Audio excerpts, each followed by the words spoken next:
প্রিয় দর্শক, এখানে বিশ্বনবী মোহাম্মদ সাল্লাল্লাহু আলাইহি সাল্লাম শায়িত আছেন। এটা হলো রাউজায়ে রাসূল সাল্লাল্লাহু আলাইহি ওয়াসাল্লাম। তিনার সাথে আবু বকর এবং হযরত ওমর রাদিয়াল্লাহু তাআলা আনহু শায়িত আছেন। এটাই বিশ্বনবী মোহাম্মদ সাল্লাল্লাহু আলাইহি সাল্লামের রওজা শরীফ। প্রিয় দর্শক, আমি আপনাদেরকে এখন দেখাচ্ছি। এখানে দুইটা কালার দেখবেন।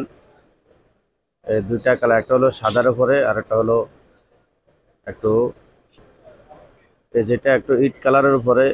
এটা হলো হাদ্দুন নবী সাল্লাল্লাহু আলাইহি সাল্লাম, অর্থাৎ নবী করিম সাল্লাল্লাহু আলাইহি সাল্লামের আমল থেকে এখান থেকে শুরু করে মসজিদে নববীর সীমানা ছিল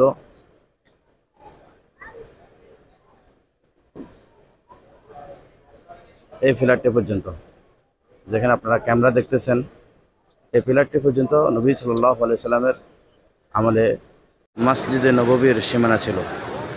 তো এটাকে বলা হয় রওজাতুম মিন রিয়াজিল জান্নাহ, বা নবী করিম সাল্লাল্লাহু আলাইহি সাল্লামের আমল থেকে এ পর্যন্ত এই মসজিদে নববীর সীমানা হলো এতটুকু এতটুকু মসজিদ নবীর সীমানা। বাকিটা পরবর্তীতে বাড়ানো হয়েছে। এখানে আরও 4টা পিলার দেখবেন, 1 2 3 4, এই 5টি পিলার।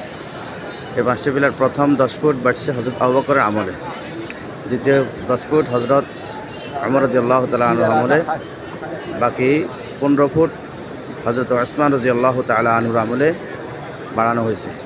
এরপরে এখন যে বিশাল এরিয়া, এটা ওসমানী খেলাফতের আমলে এবং বাদশাহ আব্দুল মালিকের আমলে এগুলা নতুন করে বাড়ানো হয়েছে।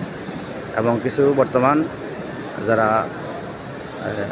আরব বিশ্ব শাসন করতেছেন তারাও কিছু করছেন। তবে পুরা মসজিদ নববী একই ডিজাইনে, একই আদলে নির্মিত। এখানে কোনো রদবদল নেই।